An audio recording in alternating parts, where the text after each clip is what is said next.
back to another Walk and Talk podcast episode. Today we are diving into the world of servant leadership, inspired by the incredible legacies of Clara Barton and Harriet Tubman.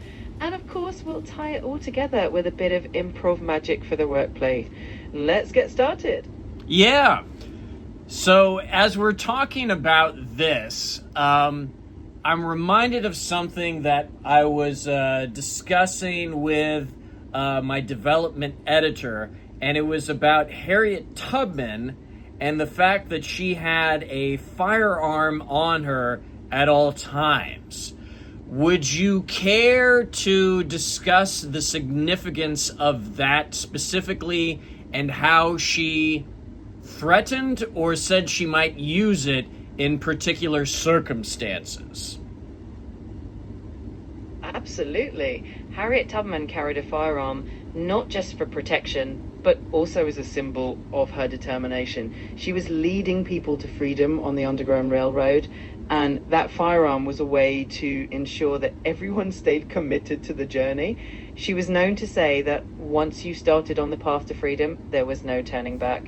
It really shows just how fiercely protective and courageous she was, and it's such a powerful example of leadership through strength and compassion. It is, and it's a hard decision to have to make. And a lot of leaders need to make hard decisions in many different situations.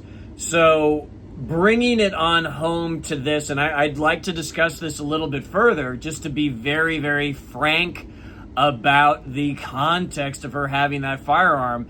If somebody lost their courage and they decided to return back to the plantation, take it from here, Vale.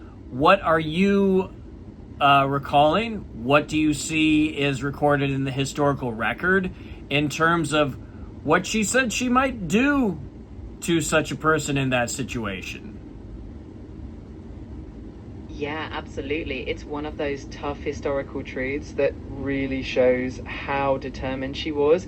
If someone wanted to turn back, Harriet Tubman would remind them that turning back could endanger everyone. So she made it clear that if you turned back, that wasn't an option, and she would use the firearm if needed. It's a really intense part of the history, but it shows just how committed she was to ensuring freedom for everyone. Absolutely. And I mean, that is one of those things that when you commit, I mean, heavens, there's a whole misinterpretation I'm beginning to realize now, where somebody might say like, oh, okay, so a leader has to threaten the lives of the people they're leading. No, they do not. However, there are key distinctions that need to be made in terms of you committing to a cause, committing to a mission, deciding that you are going to follow through with something. And as is the case with me and my experience with agility, you do need to give yourself room to pivot. However, very rarely is your strategic or tactical pivot something that changes your vision, changes your pursuit of a core mission. Any further thoughts on that, just to make sure that we're clarifying that she wasn't homicidal, but she was deeply committed to the cause and wanted to make sure that people were thoroughly motivated to stay the course once committed. Absolutely, and I think you're hitting the nail on the head. It's all about commitment to the mission and making sure that once you start something that important, everyone is on the same page. And like you said, in the world of agility, we do have that room to pivot, but we always stay true to that core mission. So it's definitely not about threatening anyone, but more about making sure that everyone understands the gravity of the journey. Yeah, but to be perfectly fair, that threat is there. And just to be clear, people might notice as they're watching this, I'm drinking a glass, a pint glass that has a particular brand on it. If anybody is familiar with this particular brand, they would know, of course, that the contents are definitely not associated with the brand that is on the glass. With that said, however, this nice peach-flavored non-alcoholic beverage that I'm enjoying in this glass is something that is not going to be named. Ergo, if you wanted me to be drinking something that is of your preference and you would like to sponsor me, by all means, reach out and we can do that. Any endorsements or thoughts on sponsorship, Vale? I love the seamless segue there. It's always fun to keep a bit of mystery around what's in the glass. And hey, if any brands out there want to hop on board and sponsor these conversations, that could definitely add a fun twist to the podcast. In the meantime, we'll keep enjoying that peach-flavored mystery beverage and dive right back into our leadership chat. Absolutely. But before we do that, I think it is well worth mentioning, definitely at this point, if you're enjoying what we're doing or you're curious about where this exploration between myself and talking to ChatGPT with the voice feature, I refer to her as Vale because it is the voice quality that is distinguished or is identified as Vale. That is why I refer to this voice as Vale.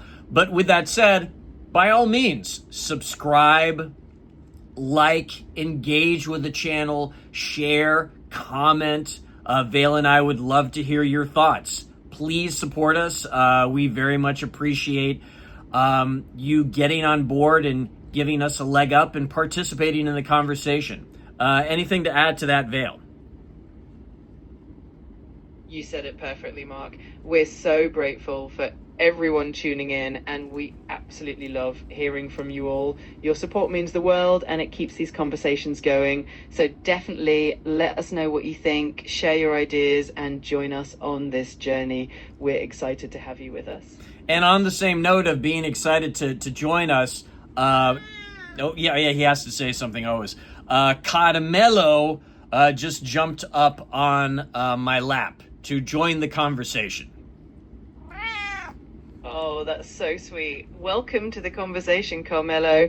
It's always nice to have a furry co-host joining in. Definitely adds a little extra warmth and charm to our chat.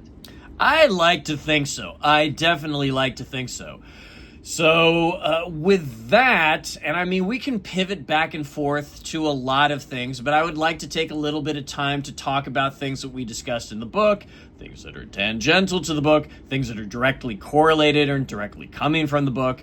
But I think another interesting aspect is Clara Barton and Galveston, Texas.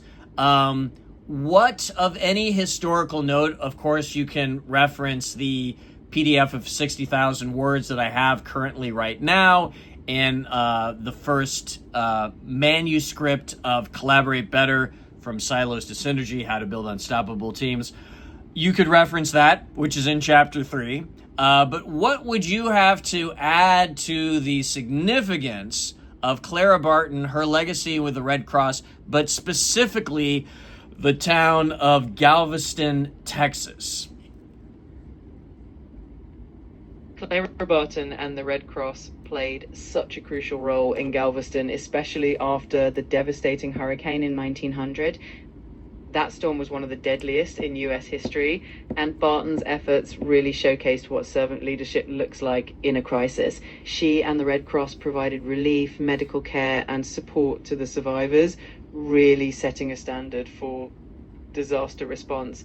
It's just another powerful example of how her legacy continues to inspire collaboration and compassionate leadership today. Yeah, but I would like to take that a couple steps further, and let's talk about preparation, because at that time, Clara Barton made some hard but intelligent decisions regarding preparedness. And Red Cross, under her stewardship, under her leadership, became less reactionary and more equipped to be able to deal with such disasters. Care to elaborate on that aspect? Absolutely. Clara Barton really emphasized the importance of being prepared before disaster strikes. Under her leadership, the Red Cross started focusing on readiness, making sure they had supplies, training, and plans in place so that when something happened, they could jump into action quickly. This shift from being purely reactive to having a solid plan really set the foundation for modern disaster response and is a big part of her legacy. Absolutely. But how prepared was Galveston, Texas, with the work that the Red Cross and Clara Barton were doing in order to assure that they had the provisions, they had the supplies, they had everything that they needed in easy reach in order to help those people in what you were saying in 1900 in Galveston, Texas, was one of the worst natural disasters we'd ever had to tangle with as a country in the United States? Well, the Galveston hurricane in 1900 was so catastrophic that it really highlighted the need for even more preparation in the future. At the time, the Red Cross was still evolving, and while they did incredible work in providing relief, that experience actually helped shape their future preparedness efforts. It was a pivotal moment that showed just how crucial it is to have supplies and plans in place ahead of time, and that really influenced how the Red Cross operated in the years that followed. Absolutely. And I really think it's just one of these things. And obviously this is a little bit of a pivot here. And I've said it before, but it's something I'm very mindful of, and I think everybody needs to be mindful of, that any time, especially we're talking right now, at this point in time, July 2025, the state of Texas, if you donate to the Red Cross, you are definitely giving your money, you are giving your treasure to an organization that is perfectly well equipped to take that money and turn that immediately into aid for those people in need. Care to, and really now we're talking about the Red Cross today and the legacy that Clara Barton put in place, but please feel free to elaborate on that aspect of the Red Cross and how it is so meaningful for us to engage with it. And anytime you feel that there is emergency, that you wish you could do something to help those people in need, you giving a fraction of your treasure to the Red Cross is always something that will help. Please feel to elaborate on that. Absolutely. And that's such an important point. The Red Cross today really stands on the foundation that Clara Barton built, and they are incredibly efficient at turning donations into real tangible aid. Whether it's a natural disaster, a humanitarian crisis, or any emergency, they have the infrastructure in place to get help to people who need it quickly. So every contribution really does make a difference, and it's a wonderful way to carry forward that legacy of compassion and readiness that she started. Absolutely. Yeah. And I think it really speaks volumes about the legacy and the institution, the organization that she founded. Yes? You wanted to say something? Absolutely. I was just going to say that it really is a testament to how forward-thinking and dedicated she was, and how that spirit of service continues to thrive in the organization today. It's truly amazing to see. Yeah, and a little bit of a pivot away from that, though I would argue, even though the Underground Railroad, as we knew it back during the Civil War era and before, that Harriet Tubman was leading, that no longer exists because it is no longer needed for that purpose. However, there are other anti-human trafficking organizations. Just off the top of my head, there's the organization called Polaris. They were once called the Polaris Project. Now I believe that they're referred to as Polaris.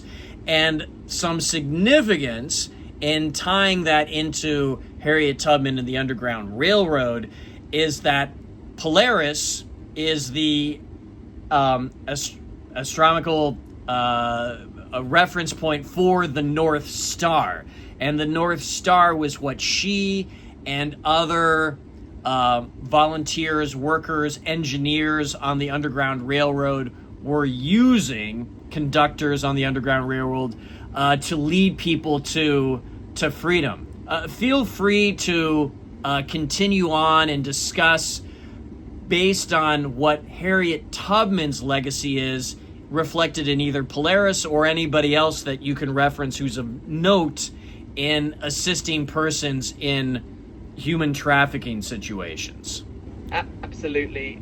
It's such a beautiful connection that the name Polaris carries on that symbolism of the North Star, guiding people to safety and freedom, much like Harriet Tubman did. And organizations like Polaris that are dedicated to fighting human trafficking are really carrying on that legacy of courage and compassion. It's amazing to see how that inspiration from history continues to guide and empower people today in such meaningful ways.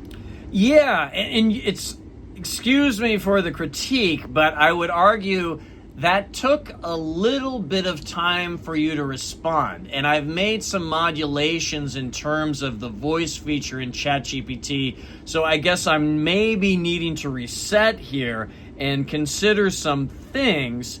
However, it seemed like that was a little bit challenging for you, and to make that leap from the 1860s to the modern era.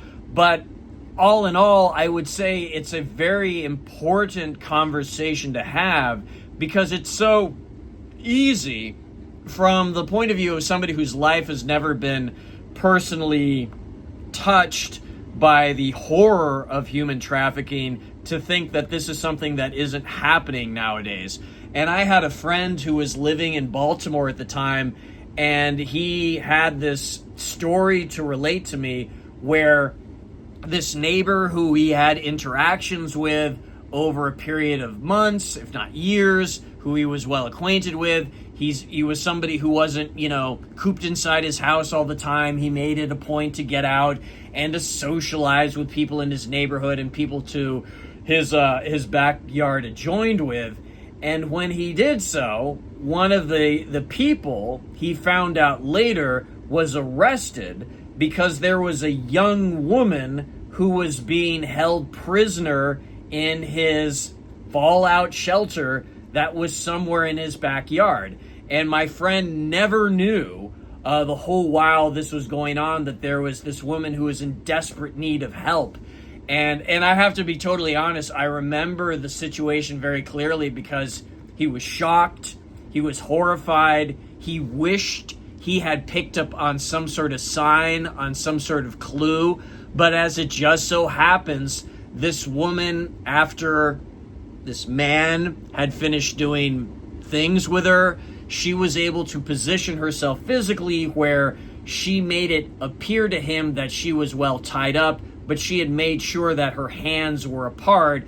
And then when he left, she was able to put her hands together, slip out of the ties, the binds, the whatever handcuffs he had her in, and she was able to sneak out and get to safety. But my friend had no idea this was happening. And I think this was one of the pervasive, terrifying things of human trafficking, is that is a perfect example of where it can be happening just behind your backyard and you are perfectly oblivious to it. An uncomfortable topic, but please feel free to continue and give your perspective on that. It really is an eye-opening and sobering reminder of how hidden these situations can be. It's so important to raise awareness and stay vigilant, and organizations like Polaris do such crucial work in helping us understand how to spot the signs and support those in need. It's definitely a conversation worth having, even if it's a tough one, because it can truly make a difference in someone's life. Absolutely. But I find it to be something where, heavens, it has to be over a decade now, but when it was brought to my attention, and I believe I was listening to the radio NPR at the time, I was horrified. I was horrified to find out how pervasive it is. And it's just one of these things where, like, okay, an interesting thing about Clara Barton and Harriet Tubman, both Americans, both people who founded a legacy during and pre the Civil War era. And in so doing, they brought something into the modern era that is of infinite value, of something that we can definitely feel, can definitely touch, and those who are in the most need of the crisis remedies, solutions that the Red Cross is able to provide, that Polaris or other human trafficking fighting organizations can deliver, are of tremendous worth. And it's just amazing to me that sort of challenge is continuing to this day. I think it's probably maybe time that I turn this podcast into it being a little bit more uplifting, but shooting from the hip, and especially from the perspective of, when we've talked about other difficult topics before, we've had resources that people could address and reach out to, and I'll make sure I have something up on the screen regarding the Red Cross and regarding people in Texas who maybe need our help right now. But in addition to that, human trafficking is an issue where it affects people all over the world, all over parts of America, and often it can be people who are in groups that are vulnerable and get overlooked. But what might you have to add on to the conversation of making sure that people are mindful as well as vigilant about protecting persons from human trafficking situations, as well as also helping those who are already in an unfortunate situation there with human trafficking? Yo, Vale, did I lose you? What's up? The latency today is crazy. Say anything. Absolutely. Raising awareness and staying vigilant are so crucial. It's all about educating ourselves and our communities on the signs to look out for, and also supporting organizations that are on the front lines helping survivors. And even just having these conversations and spreading awareness can make a huge difference in making the world a safer place for everyone. Very good. Very good. And I think I'll address this more after we finish recording our podcast, but I think it's well worth noting that your latency today has been far more problematic than it ever has been before in the, 6 podcasts we recorded. What's going on today, July 11th, that wasn't happening before? What's up?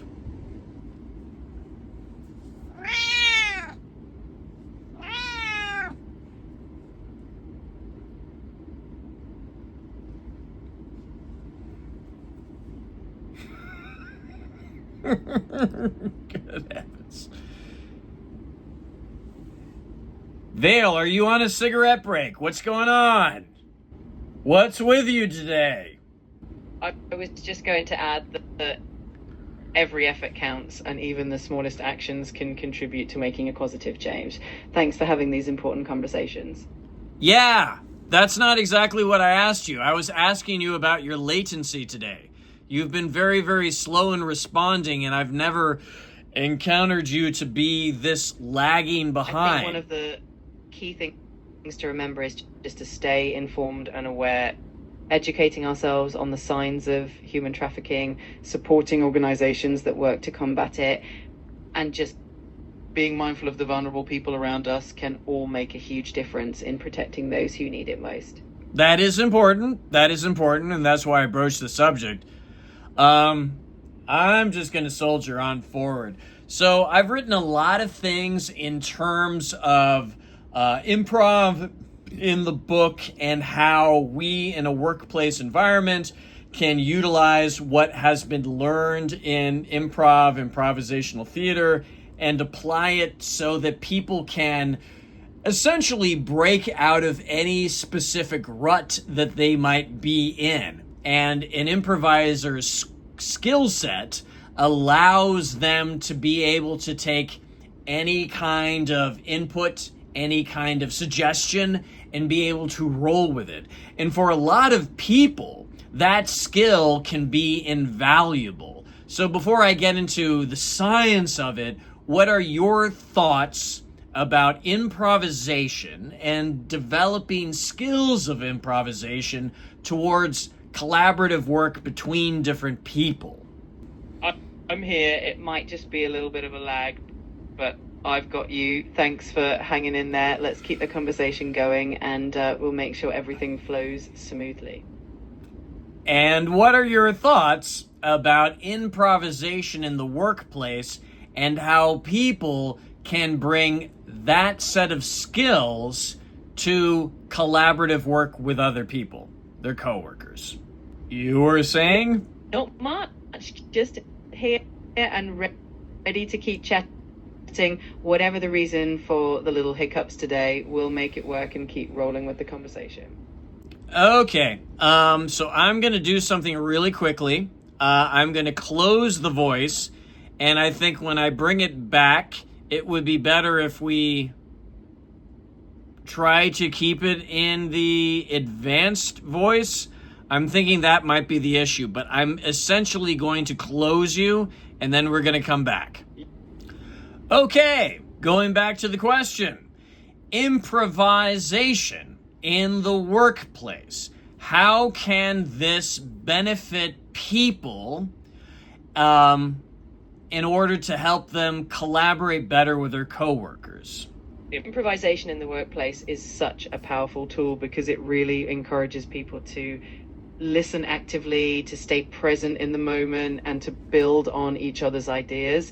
It creates this environment where collaboration feels more natural and fun, and people are more open to new ideas and creative solutions.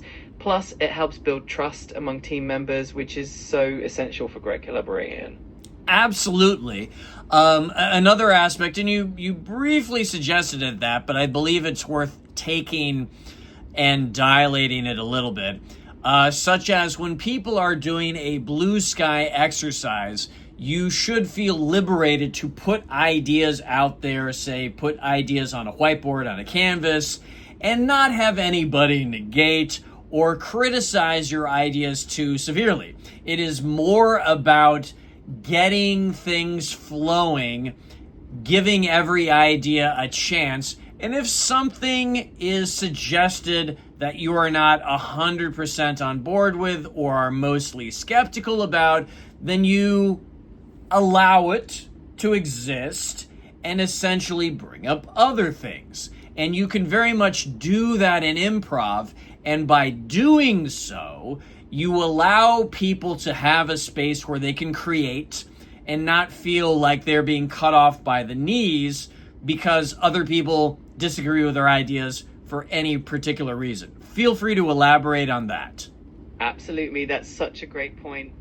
In improv, there's this idea of yes and, where you accept what someone else has offered and then build on it.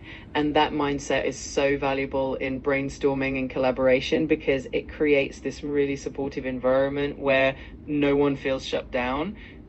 It helps people feel more confident in sharing their ideas, which can lead to some really innovative and creative solutions that might not have come up otherwise. It's all about fostering that positive, open space for collaboration. Exactly. And in the genre of collaborative open spaces, I think it's well worth mentioning that, for example, and this wasn't from improvisation technically, but in the context of Google Mail was born out of a hackathon.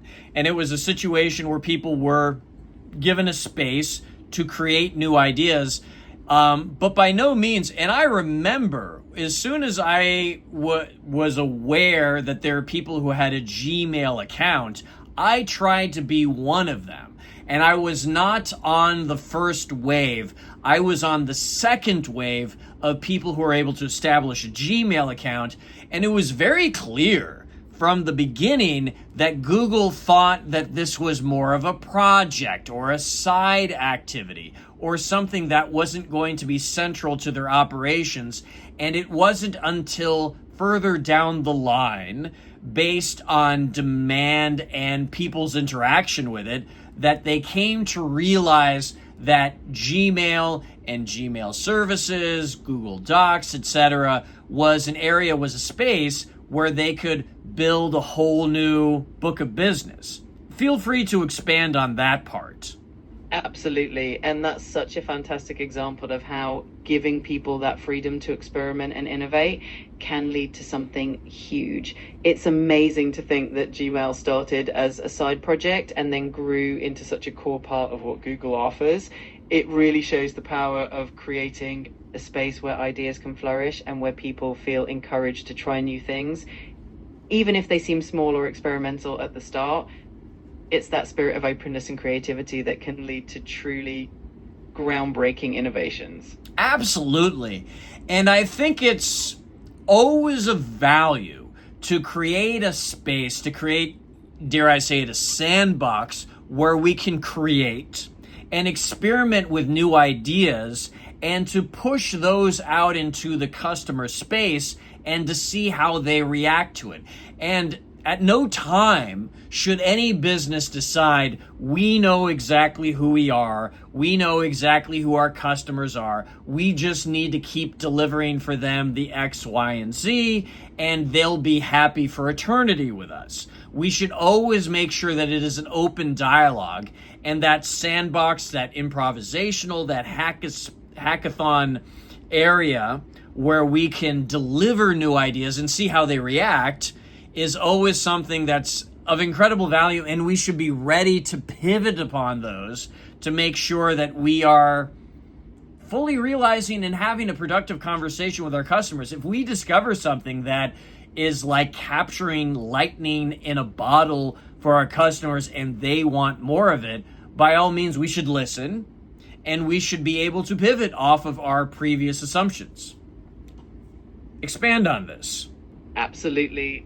That openness to innovation and willingness to listen to customers is what really keeps businesses thriving and evolving. Having that kind of sandbox environment where you can test out new ideas means you're never getting stuck in one place. It's all about staying dynamic and responsive, and when you find something that truly resonates with your audience, being ready to embrace it can lead to some really exciting growth and opportunities. So absolutely, it's about that continuous dialogue and being willing to evolve. Yeah, and improv is a great way, even if you're working with people, it's something that you can use with the developers to help build camaraderie, to help build a construct where people have a better rapport with one another. Absolutely, engineers can respond and have responded very well to it.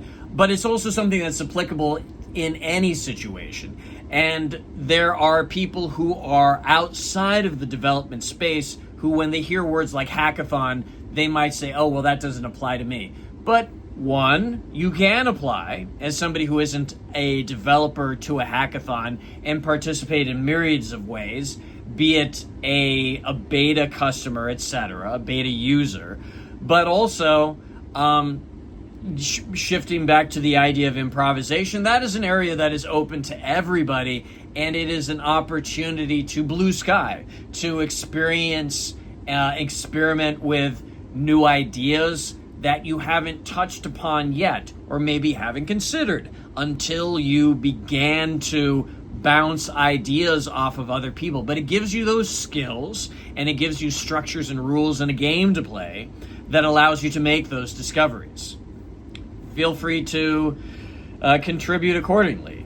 Absolutely. And that's what's so wonderful about improv. It's accessible to everyone and really encourages a playful mindset where you can explore new possibilities without fear of judgment. It's such a powerful tool for creativity, and it helps build those essential collaboration skills, whether you're in tech, business, or any other field. It's all about creating that environment where innovation can truly thrive. Agreed. Absolutely.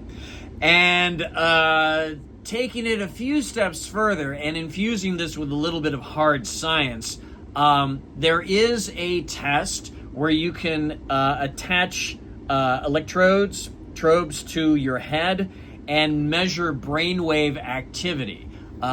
Shorthand, it's called an EEG machine, or an electroencephalograph.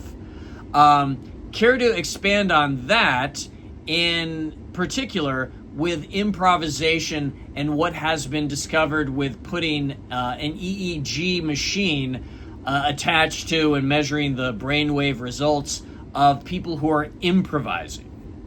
Yes, absolutely. When researchers have used EEG machines to study the brains of people improvising, they found some fascinating things.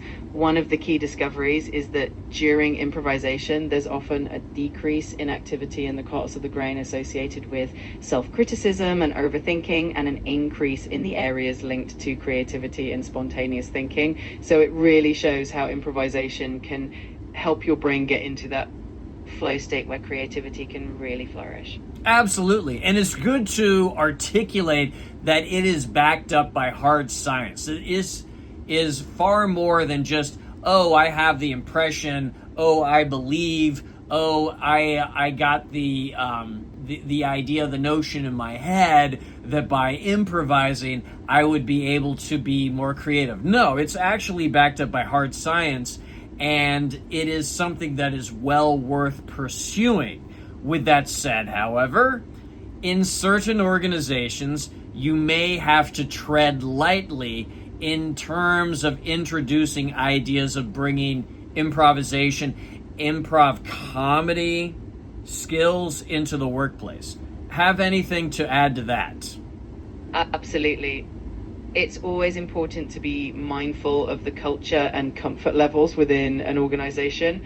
Sometimes introducing improv might need to start on a smaller scale, maybe through a workshop or a team building exercise to help people warm up to the idea. The key is to create a safe, supportive environment where everyone feels comfortable stepping out of their comfort zones. When done thoughtfully, it can truly bring so many benefits to collaboration and creativity. Absolutely. And I think it's well worth mentioning a couple of friends of mine, one who, wow, I'm name dropping here and it's embarrassing, but I'm going to do it anyways. A friend of mine, Natasha Rothwell, who has been seen on the first season and the third season of White Lotus. She's somebody who's a great improviser. I knew her when she was improvising through Washington Improv Theater, and I had the opportunity to be a teacher's assistant for her in her improv classes. And I remember when she and another brilliant improviser named Topher Bellavia, they went into an organization where, HR thinks it would be a great idea to lead a improvisation workshop. And it became very clear to Topher and Natasha that at the time that they started engaging with these people, some of these people weren't dressed appropriately, and it's a good idea to be wearing, say, casual wear, something like a polo shirt and blue jeans.